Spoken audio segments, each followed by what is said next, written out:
Autre que j'aime gen kouri dans pays États-Unis, c'est kounya gen kouri dans pays États-Unis, jeudi 26 novembre nan même j'en a regardé là.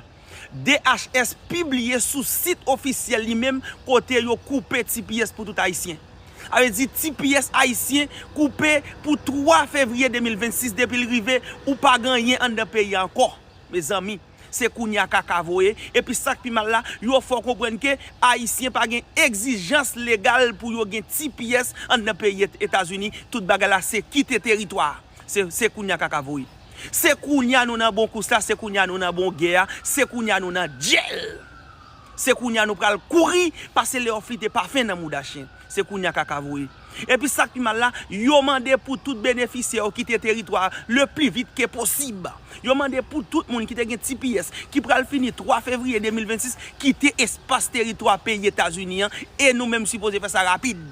Malgré tout dialogue, côté pour paquet moun t'a parlé pour te rebay haïtien TPS, yo dit non, pas gen kaka comme ça. Faut que tu fait pays yo. Est-ce que nous tande de causer?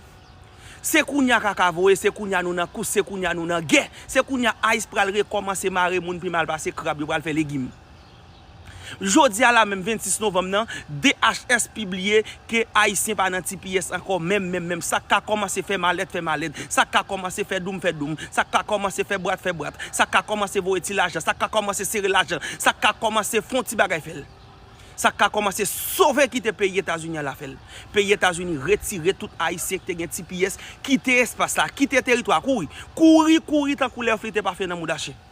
Simon bagay en pile. C'est kounya pral gen crier. Et kounya pral gen duel au moun là, TPS ou coupé. Ou pas gagner dans pays États-Unis, comment pral faire vivre sous pas gon moun k'ap supporter. Sous pas gon moun k'ap voyer gado, kakavoye ti moun, kakavoye.